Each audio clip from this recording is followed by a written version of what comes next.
क्या आपने कभी सोचा है कि असली खुशी क्या होती है? क्यों हमारा मन हमेशा उन्हीं चीजों की कमी महसूस करता है जो हमारे पास नहीं है, जबकि जो हमारे पास पहले से मौजूद हैं, हम उनकी कद्र नहीं करते? अगर हम सही नजरिए से देखें तो पाएंगे कि हम जितना दुखी महसूस करते हैं, असल में हमारे पास उससे कहीं ज्यादा खुश होने की वजहें हैं। आज मैं आपको एक ऐसी कहानी सुनाने जा रहा हूं जो न सिर्फ आपके सोचने के तरीके को बदल देगी, बल्कि यह भी सिखाएगी कि असली सुख और दुख हमारे हालातों पर नहीं, बल्कि हमारी सोच पर निर्भर करते हैं। यह कहानी एक ऐसे व्यक्ति की है जो अपनी गरीबी से बेहद दुखी था और अमीर बनने की लालसा में हर पल दुखी रहता था।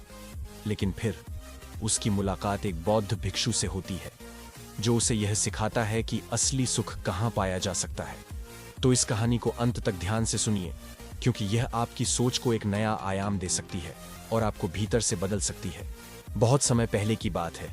एक नगर में एक गरीब व्यक्ति रहता था। वह जब भी किसी अमीर आदमी को देखता तो उसके मन में जलन और पीड़ा भर जाती। वह खुद से कहता, भगवान, तुमने मुझे इतना गरीब क्यों बनाया? देखो इन अमीर लोगों को, कैसे ऐशो आराम में जी रहे हैं। उनके पास सब कुछ है और मेरे पास तो 2 वक्त की रोटी के भी लाले पड़े हैं।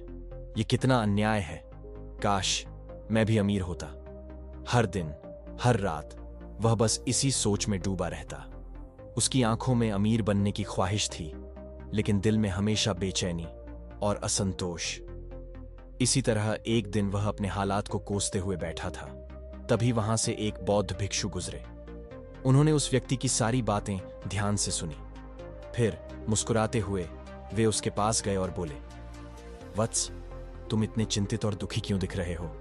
क्या कोई तकलीफ है? वह व्यक्ति बौद्ध भिक्षु की ओर देखता है और भारी आवाज में कहता है, हे गुरुदेव, मैं बहुत दुखी हूं। मेरी जिंदगी में कुछ भी नहीं है। मैं बेहद गरीब हूं। हर दिन, हर पल एक एक पैसे के लिए तरसता हूं। इस दुनिया में मेरा कोई नहीं है, न कोई सहारा, न कोई खुशी। मैं सिर्फ सुखी होना चाहता हूं, अमीर बनना चाहता हूं। गुरुवर, क्या आप मुझे कोई ऐसा उपाय बता सकते हैं जिससे मैं जल्द से जल्द धनवान बन जाऊं, जिससे मेरी गरीबी हमेशा के लिए खत्म हो जाए और मेरे पास किसी भी चीज की कोई कमी न रहे? उसकी आवाज में दर्द था, उसकी आंखों में एक उम्मीद कि शायद यह भिक्षु उसे कोई जादुई उपाय बता देगा जिससे उसका जीवन बदल जाएगा। बौद्ध भिक्षु ने बड़ी शांति से उसकी बातें सुनी और फिर मुस्कुराते हुए बोले, वत्स, यदि तुम सच में जानना चाहते हो कि असली सुख क्या है तो मेरे साथ चलो। वह व्यक्ति कुछ समझ नहीं पाया, लेकिन उसके मन में एक उत्सुकता जागी। वह चुपचाप भिक्षु के पीछे चल पड़ा। थोड़ी देर बाद वे दोनों नगर के सबसे अमीर व्यक्ति के महल नुमा घर के सामने पहुंचे।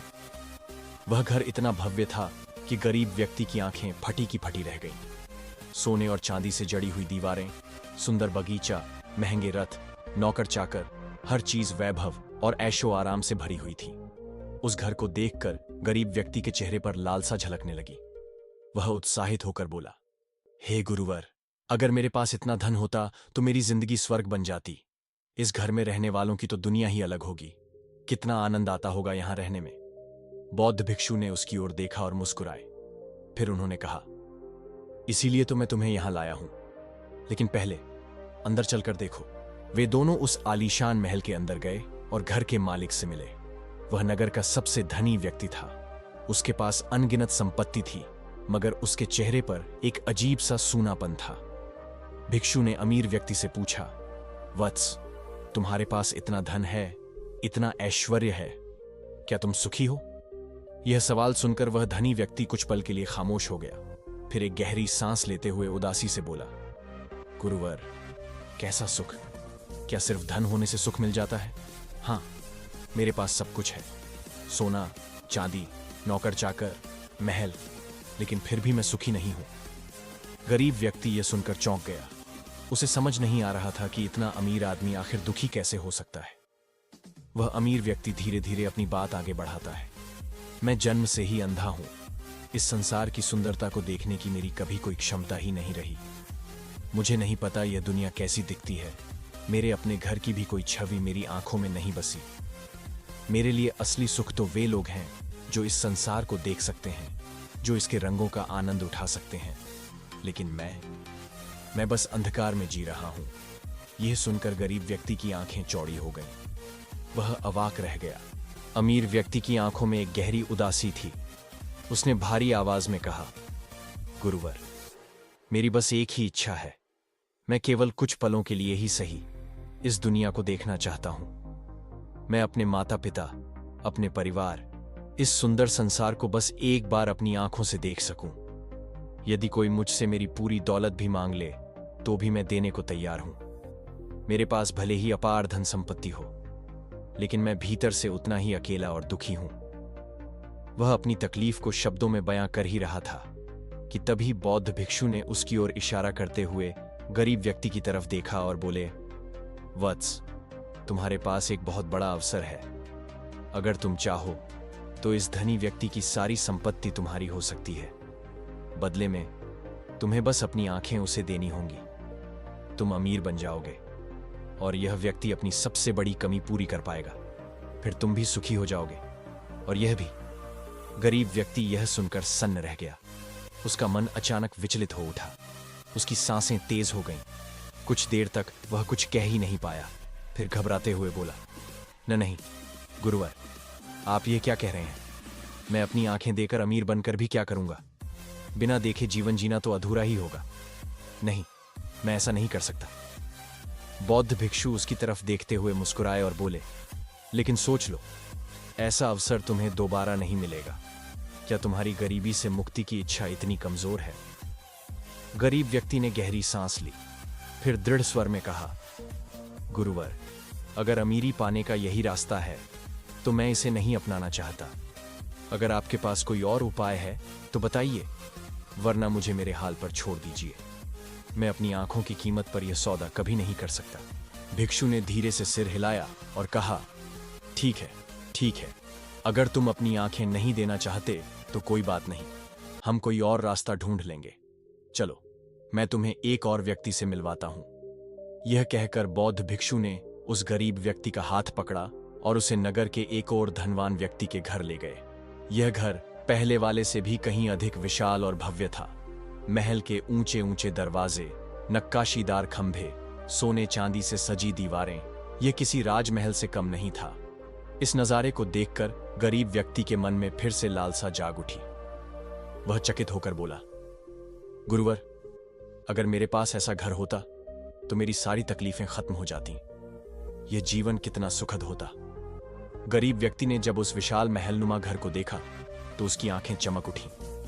सोने चांदी से जड़ी दीवारें, संगमरमर के फर्श, बाग बगीचे और नौकर चाकरों की चहल पहल, यह सब देखकर वह मंत्रमुग्ध हो गया। उसने विस्मय से कहा, गुरुवर, ऐसा आलीशान घर मैंने अपने पूरे जीवन में नहीं देखा। कितना सुखी होगा वह व्यक्ति जो इस महल में रहता है। उसे तो दुनिया की कोई चिंता ही नहीं होगी। बौद्ध भिक्षु मुस्कुराए और बोले, चलो खुद ही पूछ लेते हैं। फिर वे दोनों उस धनवान व्यक्ति से मिले। भिक्षु ने कहा, वत्स, तुम्हारे पास इतना बड़ा घर, अपार धन संपत्ति और ऐशो आराम है। तुम अवश्य ही बहुत सुखी होंगे, है ना? धनी व्यक्ति ने यह सुनते ही एक गहरी सांस ली और उदास स्वर में बोला, गुरुवर, आप कैसी बातें कर रहे हैं? क्या सुख केवल धन दौलत से आता है? आप तो जानते हैं कि मेरे दोनों हाथ बचपन से ही काम नहीं करते। मैं अपाहिज हूं। यह जो महल और दौलत आप देख रहे हैं, मैं इसे देकर भी अपने हाथ वापस नहीं पा सकता। उसकी आवाज भारी हो गई। आंखों में एक गहरी पीड़ा झलकने लगी। गुरुवर, अगर ईश्वर मुझे स्वस्थ शरीर दे देता, भले ही मैं गरीब होता, तब भी मैं ज्यादा खुश रहता। लेकिन अब यह महल, यह दौलत, यह सब मेरे लिए बेकार है। मैं खुद से खाना तक नहीं खा सकता, किसी चीज को छूकर महसूस नहीं कर सकता। इससे अच्छा तो गरीब ही होना था, मगर पूरा शरीर सही सलामत होता। गरीब व्यक्ति यह सुनकर सन्न रह गया। यह दूसरा अमीर व्यक्ति था, जो सारी संपत्ति के बावजूद भीतर से टूटा हुआ था। तभी बौद्ध भिक्षु ने मुस्कुराते हुए गरीब व्यक्ति की ओर इशारा किया और बोले, वत्स, तुम्हारे पास एक और अवसर है। यदि तुम चाहो तो अपने दोनों हाथ देकर इस अमीर व्यक्ति की पूरी संपत्ति ले सकते हो। सोचो, अब की बार तुम्हें अपनी आंखें भी नहीं खोनी होंगी। बस अपने हाथ देकर तुम इस महल के मालिक बन सकते हो। तुम्हारी गरीबी हमेशा के लिए खत्म हो जाएगी। क्या तुम तैयार हो? गरीब व्यक्ति यह सुनते ही घबरा गया। वह पीछे हटते हुए बोला, नहीं महाराज, आप ये कैसी बात कर रहे हैं? बिना हाथों के मैं इस धन दौलत का क्या करूंगा? ऐसा वैभव भी किस काम का जो मुझे दूसरों पर निर्भर बना दे? नहीं गुरुवर, मैं अपने हाथों की कीमत पर अमीर बनने को तैयार नहीं हूं। भिक्षु ने सिर हिलाया और शांत स्वर में बोले, तो तुम्हें अब भी लग रहा है कि केवल अमीरी ही सुख का पर्याय है? खैर, शायद अभी तुम्हें पूरी सच्चाई समझ नहीं आई। चलो, मैं तुम्हें एक और अमीर व्यक्ति से मिलवाता हूं। इस बार शायद तुम्हें वह सुखी व्यक्ति मिल जाए जिसकी तुम कल्पना कर रहे हो।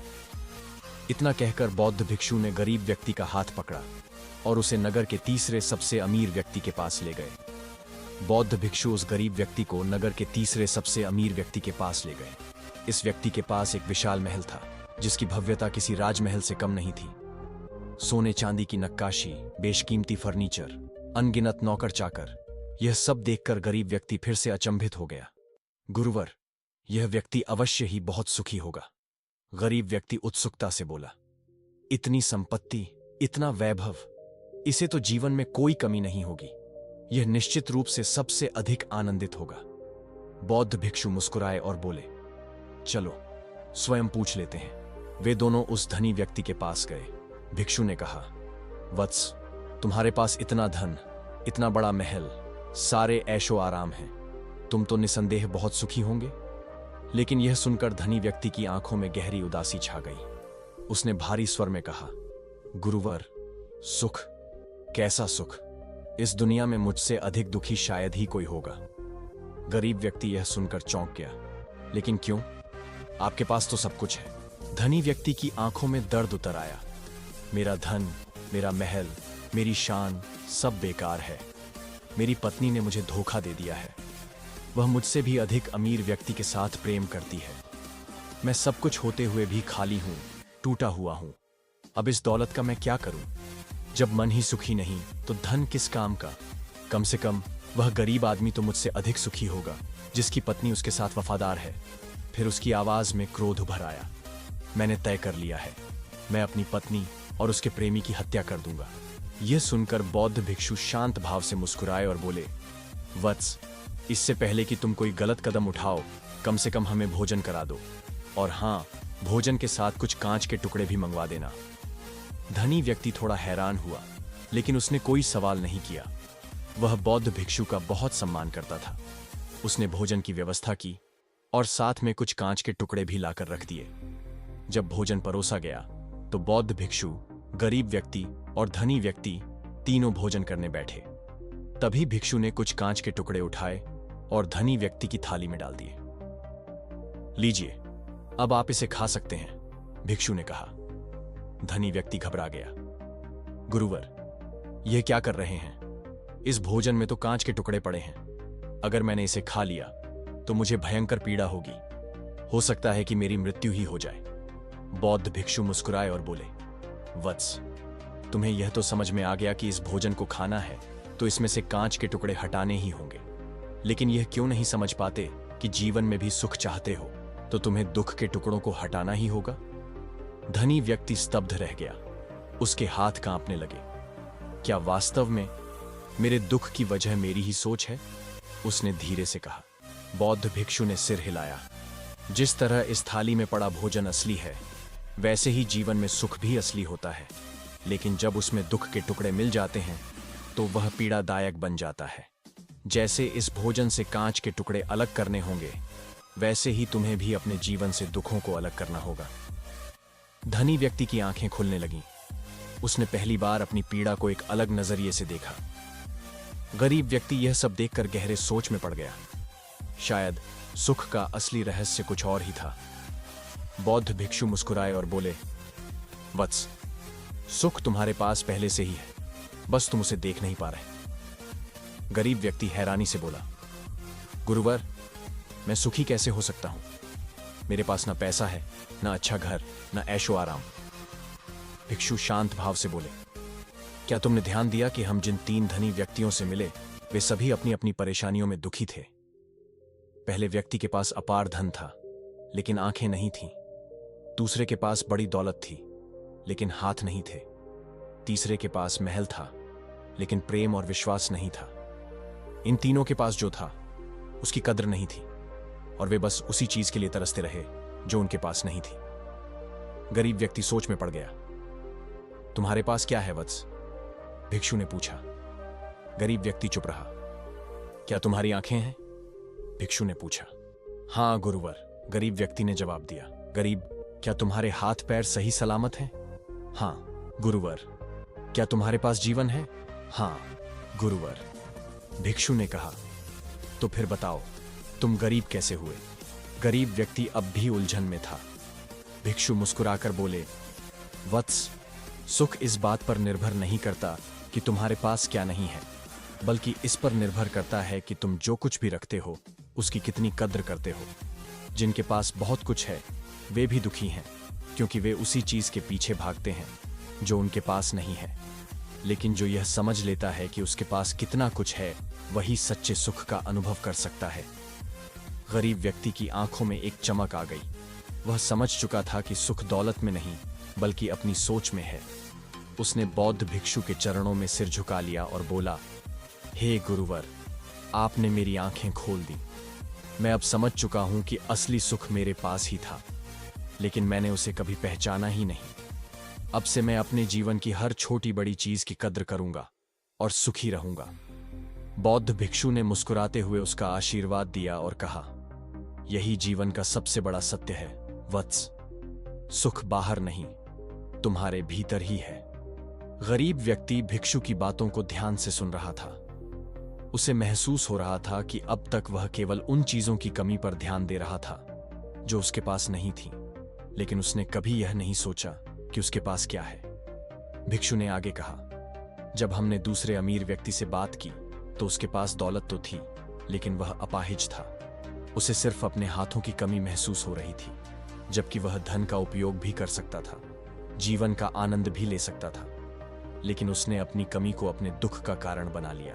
गरीब व्यक्ति ने सिर हिलाया। उसे यह समझ आने लगा था कि हर कोई किसी न किसी चीज की कमी से दुखी था। भिक्षु ने फिर कहा, और फिर हमने उस तीसरे अमीर व्यक्ति से बात की जिसे उसकी पत्नी ने धोखा दिया था। उसके पास अपार धन दौलत, महल, ऐशो आराम सब कुछ था, लेकिन फिर भी वह दुखी था, क्योंकि वह केवल अपनी पत्नी के विश्वासघात को देख रहा था। वह यह नहीं देख पा रहा था कि उसकी पुत्री है जिसे उसकी आवश्यकता है, जिसे उसका प्यार चाहिए। गरीब व्यक्ति ने एक गहरी सांस ली। वह अब सारी बातें समझने लगा था।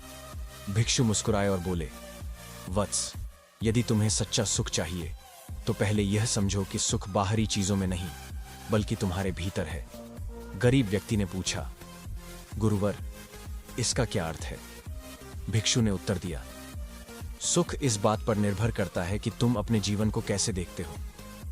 यदि तुम हमेशा उन चीजों के पीछे भागते रहोगे जो तुम्हारे पास नहीं है, तो तुम हमेशा दुखी रहोगे। लेकिन यदि तुम अपने पास जो कुछ भी है उसकी कद्र करोगे, तो तुम सदा सुखी रहोगे। गरीब व्यक्ति की आंखों में एक चमक आ गई। उसे अब समझ आ चुका था कि उसका असली सुख उसकी सोच में ही है। वह भिक्षु के चरणों में गिर पड़ा और बोला, हे गुरुवर, आपने मेरी आंखें खोल दी। अब मैं जान गया हूं कि सुख मेरे पास ही था, लेकिन मैं उसे देख ही नहीं पा रहा था। भिक्षु ने उसे उठाया और कहा, अब से तुम यह संकल्प लो कि हर दिन अपने पास जो कुछ भी है उसकी कद्र करोगे और अपने जीवन को आनंद से भरोगे। गरीब व्यक्ति ने सहमति में सिर हिलाया और मुस्कुराया। वह अब सच में सुखी महसूस कर रहा था, क्योंकि उसने जीवन की सबसे महत्वपूर्ण सीख ली थी। यह कहानी जीवन का एक बहुत ही महत्वपूर्ण सबक सिखाती है। सच्चा सुख बाहरी चीजों में नहीं, बल्कि हमारे दृष्टिकोण और कर्म में है। कहानी का सार, हम अक्सर अपने जीवन में उन चीजों की कमी पर ध्यान देते हैं जो हमारे पास नहीं है, जबकि जो हमारे पास है उसकी कद्र नहीं करते। धन, ऐशो आराम और भौतिक वस्तुएं सुख का एकमात्र कारण नहीं होती। सुख हमारे मन की स्थिति पर निर्भर करता है।